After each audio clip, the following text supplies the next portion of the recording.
தந்தி தொலைக்காட்சி நேயர்களுக்கு வணக்கம். நல்லதை சொல்வோம், நல்லதை செய்வோம், நல்லதே நடக்கும். ஒரு வாழ்க்கையில் நல்லது நடக்க வேண்டும் என்று சொன்னால் நல்லதை சொல்ல வேண்டும், நல்லதை செய்ய வேண்டும். அந்த அடிப்படையில் இன்றைக்கு 2/6/2016 வியாழக்கிழமை அசுபதி நட்சத்திரம் இரவு 6:10 வரை, பிறகு பரணி நட்சத்திரம். இன்றைக்கு பிரதோஷம். சகல தோஷங்களிலிருந்தும் விடுபட வேண்டுமானால் பிரதோஷத்தன்றைக்கு நீங்கள் சிவாலயம் சென்று நந்தியம்பெருமான் கொம்பு வழியே நாயகப் பெருமானாம் சிவனையும் பார்க்க வேண்டும். பிறகு உமையவளையும் பார்த்து வழிபட்டு வர வேண்டும். நந்தியை வழிபட்டால் நல்லது நடக்கின்ற நாள் இந்த நாள். நந்திக்குன்னு ஒரு பாடல் பல ஆண்டுகளுக்கு முன்னாலே நான் எழுதினேன். அதிலே ஒரு பத்தி, கெட்டகனா அத்தனையும் மாற்றும் நந்தி, கீர்த்தியுடன் குலம் காக்கும் இனிய நந்தி, வெற்றி பெறும் வாய்ப்பளிக்க உதவும் நந்தி, விதியினையே மாற்றிடவே விரையும் நந்தி என்று ஒரு பாடலிலே அந்த ஒரு 4 வரிகள் வரும். கெட்டகனா அத்தனையும் மாற்றும் நந்தி அப்படின்னா, ஒவ்வொருத்தரும் சில பேர் கனவு காண்கிற பொழுது சொல்லுவார்கள், எனக்கு ஒரு காட்டில் இருந்தேன், சிங்கம் என்னை துரத்தி வந்துச்சு, புலி துரத்தி வந்துச்சு, பாம்பு கடிக்க வந்துச்சு, அது மாதிரி வைரவர் விரட்டிக்கின்னு வந்துச்சு அப்படிலாம் சொல்லுவாங்க. இப்படி சொல்லி ஒரு பய உணர்ச்சி வந்து விட்டதுன்னு சொல்லி அதிகாலையிலேயே சிலர் வந்து போன் பண்ணுவாங்க. இது மாதிரி எல்லாம் கனவு வருது, என்ன செய்யறது அப்படின்னு கேட்பாங்க. அப்படி கெட்ட கனவு அதிகமாக வந்தால் வீட்டிலே படுக்கிற இடத்தை மாற்றி படுக்கலாம். அவருடைய தலை வைத்து படுக்கிற இடம் இருக்கே, கிழக்கிலே தலை வைத்தால் கீர்த்தி மேலோங்கும், மேற்கிலே தலை வைத்தால் மேன்மைகள் அதிகரிக்கும், வடக்கிலே தலை வைத்து படுக்கக்கூடாது, தெற்கிலேயும் தலை வைத்து படுக்கக்கூடாது. ஆகையினாலே இப்படியெல்லாம் நாம் படுக்கிற இடங்களிலே அதற்கேற்ற விதத்திலே மாற்றி படுக்கலாம். அதற்கு பின்னாலே இது போன்ற பிரதோஷ நாளிலே நந்தியம்பெருமானுக்கு அருகிலே நின்று மனதிற்குள்ளேயே நினைத்துக் கொள்ள வேண்டும், இது போன்ற கனவுகள் கண்டு இருக்கிறேன், இந்த கனவுகளாலே வரக்கூடிய தீய பலன்கள் வராமல் நல்ல பலன்கள் வர வேண்டும் என்று சொல்லி நீங்கள் நினைத்துக் கொண்டால் நந்தியின் அருளாலே நல்ல பலன்கள் உங்களுக்கு வந்து சேரும். கெட்டகனா அத்தனையும் மாற்றும் நந்தி, கீர்த்தியுடன் குலம் காக்கும் இனிய நந்தி. நம்முடைய குலம் காக்க வேண்டும் என்றால் நந்தியை கும்பிட வேண்டுமா? பள்ளியறை பக்கத்தில் இருக்கும் நந்தி, பார்வதியின் சொற்கேட்டு சிரிக்கும் நந்தி, நல்லதொரு ரகசியத்தை காக்கும் நந்தி, நாள்தோறும் தண்ணீரில் குளிக்கும் நந்தி என்றும் நான் குறிப்பிட்டிருக்கிறேன். பள்ளியறை பக்கத்தில் இருக்கிற இந்த நந்திக்கு என்ன வேலை என்று சொன்னால், அன்றாடம் வழிபட வருகிறவர்களை எல்லாம் பார்த்துக் கொண்டிருக்கும். பிறகு இரவிலே இறைவனும் இறைவியும் ஒன்றாக இணைந்து பள்ளியறையிலே பேசிக் கொண்டிருக்கின்ற பொழுது யார் யாருக்கு என்னவெல்லாம் எடுத்துரைக்க வேண்டும் என்பதை இந்த நந்தி சொல்வதாகவெல்லாம் புராணங்கள் சொல்கின்றன. ஆகையினாலேதான் இன்றைக்கு பிரதோஷ நேரத்திலே கோவில்களில் ஆலயத்திலே கூட்டம் நிரம்பி வழிகின்றது. ஆலயத்திலே அதன் முகத்திலே அலங்கரிக்கின்ற பொழுது காசு வைப்பார்கள். அப்படி நாம் வைக்க கொடுத்திருந்தோமானால் நமக்கு வருமானங்கள் திருப்திகரமாக இருக்கும். அதற்கு செய்கிற அபிஷேகத்திலே நீங்கள் கடன் சுமை அதிகமாக இருக்கிறது என்றால் அரிசி மாவு அபிஷேகத்துக்கு கொடுக்கலாம். ஒருத்தருக்கு நிறைய கடன் இருந்துச்சு, 20-30 லட்சம் கடன் இருக்கு, நான் எப்படி அடைக்க போறேன்னே தெரியல, ஆனா சொத்துக்கள் எல்லாம் இருக்கு, தொழிலெல்லாம் இருக்குன்னு சொன்னாரு. பிரதோஷ வழிபாட்டை மேற்கொள்ளுங்கள். தொடர்ந்து 8 பிரதோஷங்கள் செல்லுங்கள். இதுபோன்ற அபிஷேகத்திலே கலந்து கொண்டு நீங்கள் மாவு அபிஷேகத்தை செய்து கொடுங்கள். அதேபோல பன்னீர் அபிஷேகமும் செய்து கொள்ள வாய்ப்புகளை உருவாக்கி கொடுங்கள். அதுல இருந்து தொடர்ந்து போக ஆரம்பிச்சார். திடீர்னு ஒரு புதிய தொழில் ஒப்பந்தம் வந்துச்சு, இன்னொருத்தர் பார்ட்னர் சேர்ந்தாரு, பணக்கவலைகள் தீர்ந்தது, கடன் சுமை குறைந்தது. இப்படி எல்லா வழிகளுக்கும் இந்த அபிஷேகத்தாலே பலன் இருக்கிறது. முன்னாலே உங்களுக்கு 2 அபிஷேகத்தை பற்றி சொன்னேன். எலுமிச்சம்பழத்தால் அபிஷேகம் செய்தால் என்ன பலன், பஞ்சாமிர்தத்தால் அபிஷேகம் செய்தால் என்ன பலன்கிறத இன்றைக்கு சொல்ல போகிறேன். பஞ்சாமிர்த அபிஷேகத்துல 5 விதமான பொருள்களை சேர்த்து நம்ம செய்யலாம். அதனால எந்த தெய்வத்துக்கு செய்தாலும் சரி, இன்றைக்கு பிரதோஷ நேரத்திலே நந்திக்கு நீங்கள் செய்து கொடுத்தாலும் சரி, சகல பாக்கியங்களும் கிடைக்குமா. பஞ்சாமிர்தத்திலே நீங்கள் அபிஷேகம் செய்தால் சகல பாக்கியமும் உண்டு.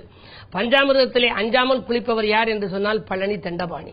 பழனியிலே இருக்கக்கூடிய முருகப்பெருமான் பஞ்சாமிர்தத்திலே அஞ்சாமல் குளிக்கின்ற பழனிமலை தண்டபாணி என்று நான் குறிப்பிடுவது வழக்கம்.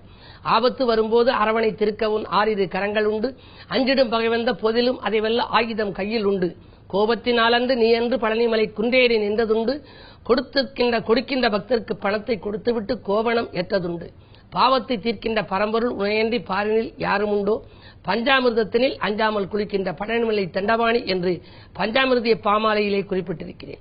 அப்படிப்பட்ட அந்த பஞ்சாமிர்தம் முருகனுக்கு நாம் அர்ப்பணிக்கின்றோம். அந்த பஞ்சாமிர்தத்தை இன்றைக்கு நீங்கள் பிரதோஷ நேரத்தில் நந்திக்கு அர்ப்பணித்தால், நந்திக்கு நடக்கின்ற அந்த பஞ்சாமிர்த அபிஷேகத்தை நீங்கள் பார்த்தால் கூட உங்கள் வாழ்க்கையில் சகல பாக்கியங்களும் கிடைக்கும். எனவே அபிஷேக பிரியனாக விளங்குகின்ற அந்த தெய்வங்களுக்கு நீங்கள் அபிஷேகம் செய்து பாருங்கள், ஆராதனை செய்து வழிபாடு செய்யுங்கள். வாழ்க்கையில் வளர்ச்சி மீது வளர்ச்சி ஏற்படும் என்ற நல்ல கருத்தை தெரிவித்து இனி இன்றைய ராசி பலன்களை இப்பொழுது உங்களுக்கு வழங்கப் போகின்றேன். மேசராசி நேயர்களே, கெட்டிமேளம் கொட்டும் வாய்ப்பு கேட்க வைக்கும் நாள் இந்த நாள்.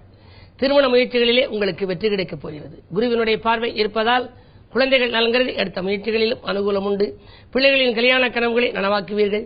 கேலி செய்தவர்கள் கூட இன்றைக்கு கிட்டத்தில் வந்து உங்களுக்கு உதவிக்கரம் நீட்டப் போகின்றார்கள். புதன் பலம் நன்றாக இருப்பதால் உத்தியோக மாற்றங்கள் உறுதியாகலாம். இந்த நாள் ஒரு இனிய நாள். ரிஷபராசி நேயர்களே, உங்களுக்கெல்லாம் மருத்துவ செலவுகள் கூடுகின்ற நாள்.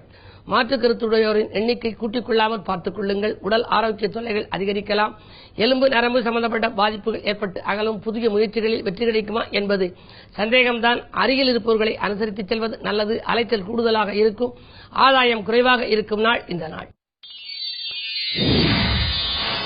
மிதுனராசி நேயர்களே, உங்களுக்கெல்லாம் வருமானம் திருப்தி தரும் நாள். வாங்கிய கடனை திருப்பிக் கொடுத்து மகிழ்வீர்கள். வெற்றி வாய்ப்புகள் வீடு தேடி வரும்.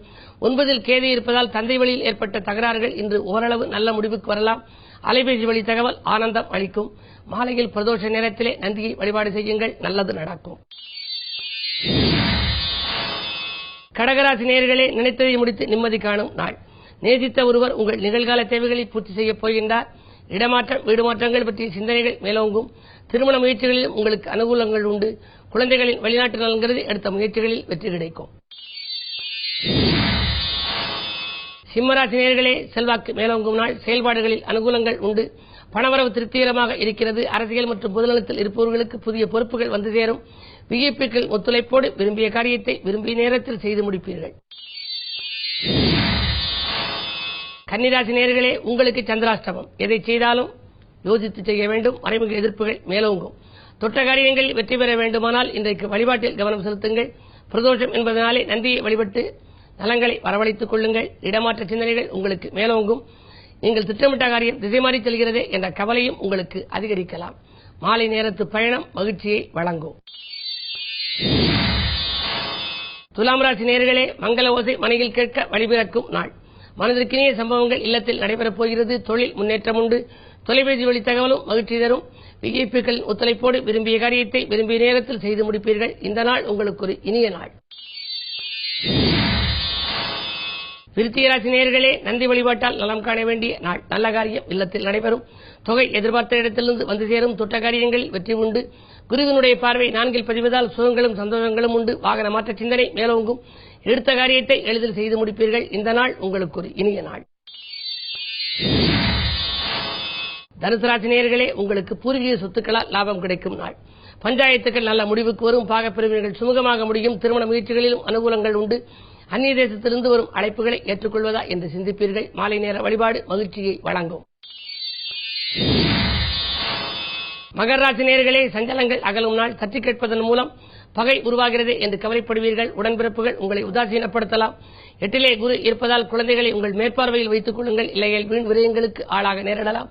பாகப்பிரிவினர்கள் இழுபறி நிலையில் தான் இருக்கும். இன்றைக்கு வழிபாட்டை மேற்கொண்டால் வளர்ச்சி எதிர்பார்த்தபடி அமைத்துக் கொள்ள இயலும். கும்பராசி நேயர்களே, உங்களுக்கு எதிர்கால சிந்தனை மேலோங்கும் நாள். இல்லத்தில் நல்ல காரியம் நடைபெறுவதற்கான அறிகுறிகள் தென்படுகின்றன. குறிப்பாக மங்கள ஓசை மனையில் கேட்கலாம். அதற்கான அறிகுறிகளும் தென்படுகின்றன. குரு பார்வை இருப்பதால் குழப்பங்கள் அகலும். ஆரோக்கிய தொல்லைகளும் விலகும். புது முயற்சிகளில் வெற்றி உண்டு. நீங்கள் புதிய தொழிலுக்காக நண்பர்களை கூட்டாளிகளாக சேர்த்துக் கொள்ள வேண்டும் என்று விரும்பியிருந்தால் இன்றைக்கு நண்பர்கள் உங்கள் இல்லம் தேடி வந்து உங்களுக்கு உங்கள் எண்ணத்தை பூர்த்தி செய்ய முன் வருவார்கள். இந்த நாள் உங்களுக்கு ஒரு இனிய நாள். மீனராசி நேயர்களே, உங்களுக்கு எதிர்பார்த்த இடத்திலிருந்து பண உதவி கிடைக்கும் நாள். இல்லத்திலும் சரி உள்ளத்திலும் சரி இறை வழிபாட்டை நீங்கள் மேற்கொண்டு அதன் மூலமாக நல்ல பலன்களை வரவழைத்துக் கொள்ள இயலும். காரணம், இன்றைக்கு குருவாரம்.